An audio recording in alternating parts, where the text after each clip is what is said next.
So Tonic is heading out, but joining me for this next part will be Yoka. Yay! Thank you. And again, oops. Sorry. Thank you very much, SB, for your $50 donation. For my friend Reina, whose father's fighting against cancer. Best of luck to you both. A quick shout out to Inti Creates, the developer of this game. They also developed Mega Man 9 and 10, which you'll both be seeing tomorrow in the Mega Man block. And they also developed Mega Man 0. Do you know if they did ZX? Yep. And they also did ZX, which you saw earlier tonight, just shortly before this. So, you know, shout out to them. Like I said, they held this awesome speedrunning event where they offered a grand prize of a trip to Japan. That was really a lot of fun. And it's really a cool idea where a developer like that can kind of become more involved with the community. So that's always appreciated. So Inti Creates is an awesome developer, and I'm interested in seeing what they come up with next. I think Greenalink's just ready to go whenever the stream layout's set. You're good? Okay, great. So let's do a countdown and we'll get started. Oh.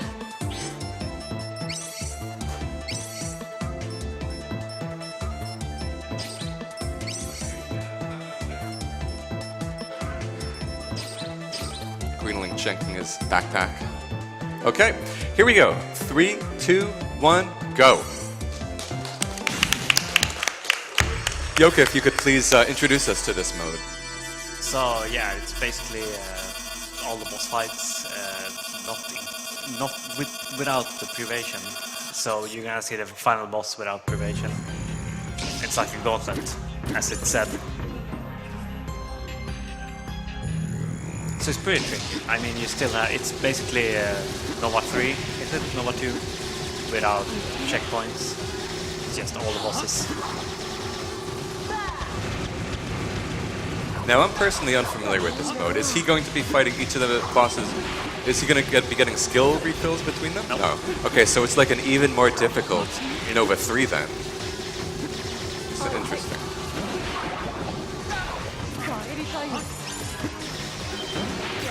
Yeah, so I mean, does he have access to all the different skills in the game? I'm not sure actually. Okay. It looks like it looks like in the upper right he just has Astrosphere and Heal.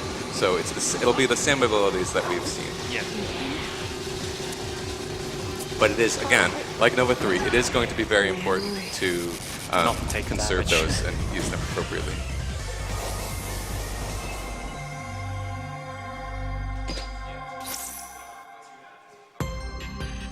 So Merrick down.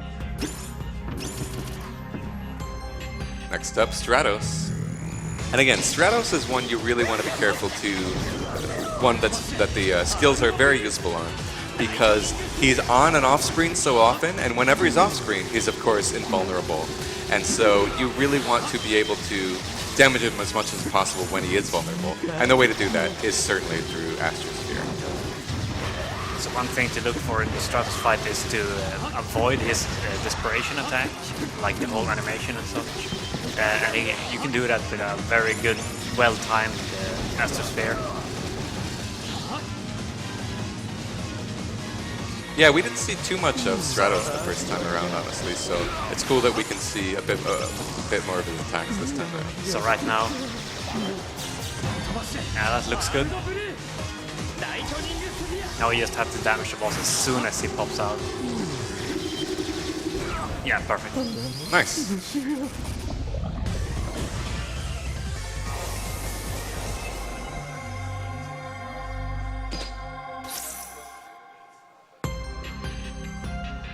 Next up, we've got Jota. Moriscos.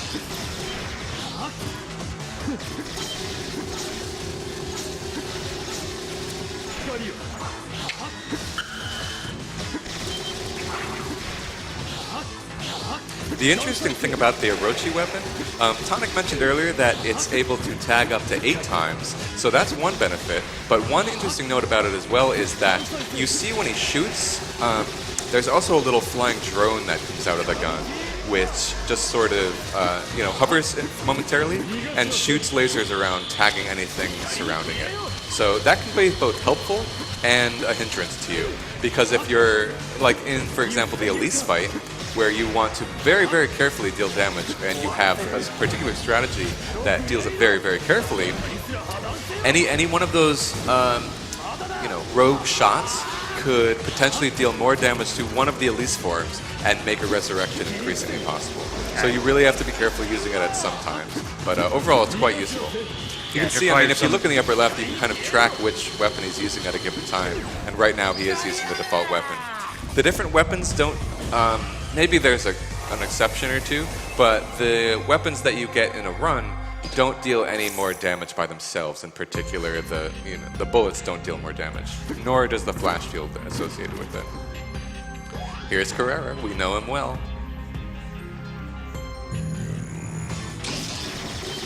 So Greenalink did run actually the 3DS version of this game, which came out before the Steam version, which is being played here.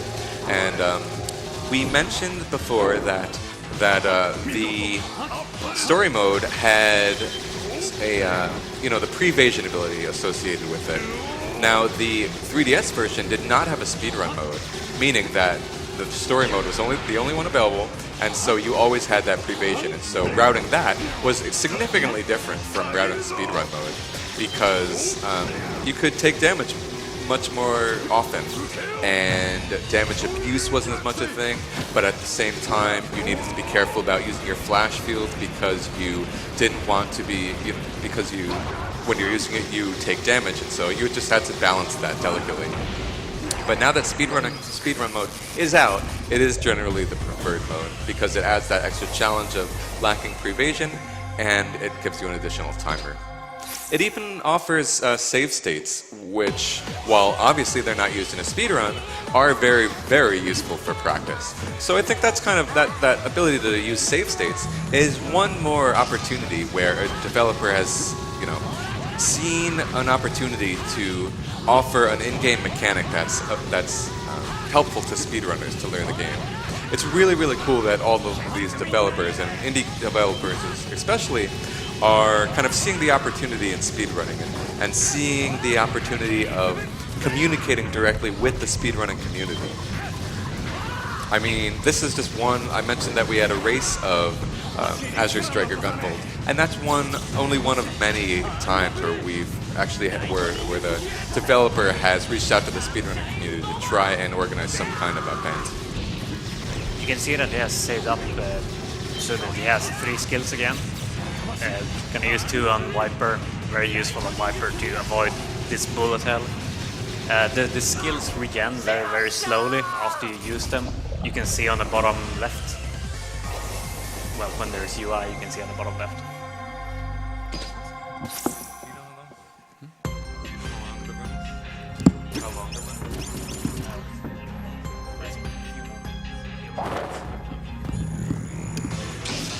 Here we've got Elise. This is really an interesting boss, and I just love the idea of, again, I mean, I said when we were in our stage before that the theme is necromancy, and it is just really cool that they're able to reflect that by having the ability for her to resurrect her other side. Because the idea here is that if you look very closely at the sprite, there's one side that looks sad and one side that kind of has a frown face on. And the idea is that there's a dominant and submissive side there, sort of a multiple personality approach. It's really interesting character design and a really interesting way to implement that into the actual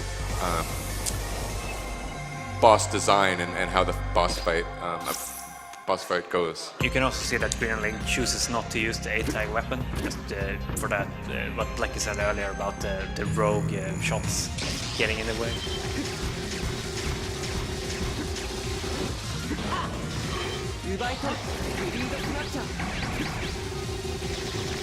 There's sort of if you want to check this game out, it's obviously on Steam, and there's sort of a much easier version as well called Mighty Gunvolt.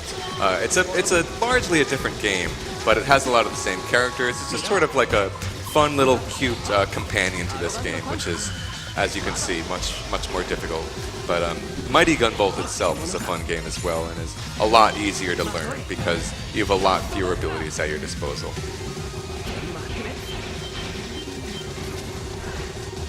You can See, he's saving up on those skills again. Be able to use in the final boss. One interesting thing that Inti Creates did as well was they introduced a Kudos Keeper mode, which is impossible. Which is impossible. Well, but it's really, really cool because, again, there's that number in the upper left, not the score, but the 2 to 3 digit number that counts up your what's called kudos.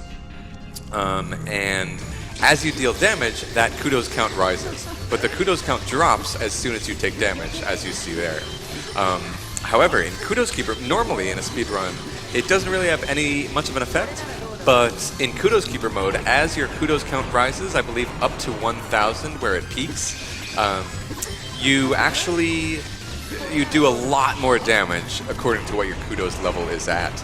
And so in Kudos Keeper mode, once you rack up the kudos, you're just destroying bosses in no time at all. But because as soon as you take damage, you run out of kudos and it goes to 0. Basically, if you take one single hit, your run is over if you're going for the perfect run. Or else you can choose to finish it out and just, stick with whatever time you get there. So yeah, it's very important that he takes as little damage as possible here, because again, he has to fight the final boss as well, and this time without privation and infinite energy. Yeah. So it's going to be a much different fight. So yeah, he chooses to heal there. And he still has one skill left. Another heal is possible. Now, if you die once, is it over in this mode? I assume so.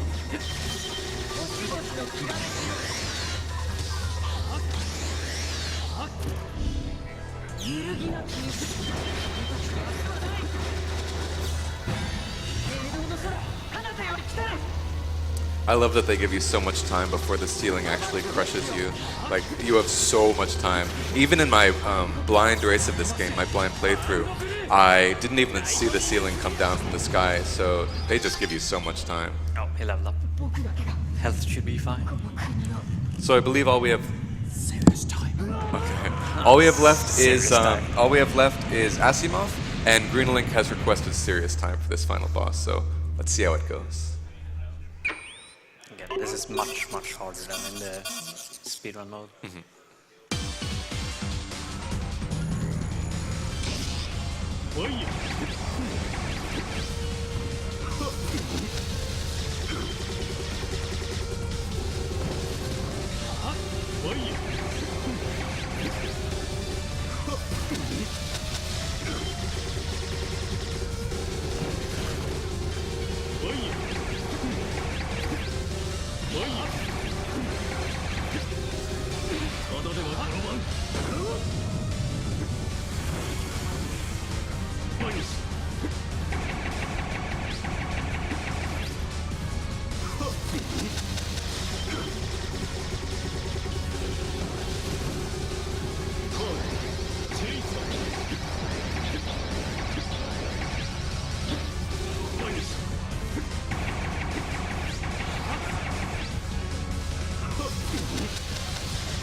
We're on phase 3.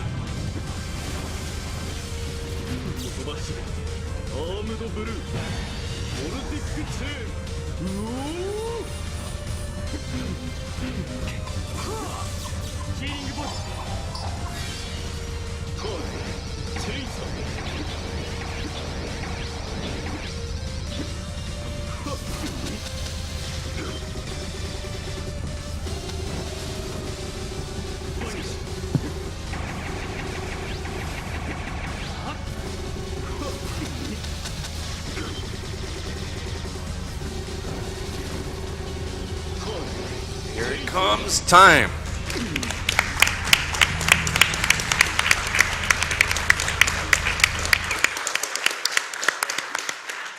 I just want to point out real quick that the only way to avoid the chains, which are still instant, like one hit kills you, since you don't have infinite jumps, you can't avoid them like you do in the normal run, so you have to take damage and use the invulnerability frames you get. And you're also invulnerable while using a skill, so he uses that too. All right then. Round of applause Very for nice. Greenalink. Very impressive, especially considering playing through illness. Well done. And another round of applause for Jarmar, the winner of our race. And of course, thank you very much to our lovely commentators. Thanks for showing that off, guys.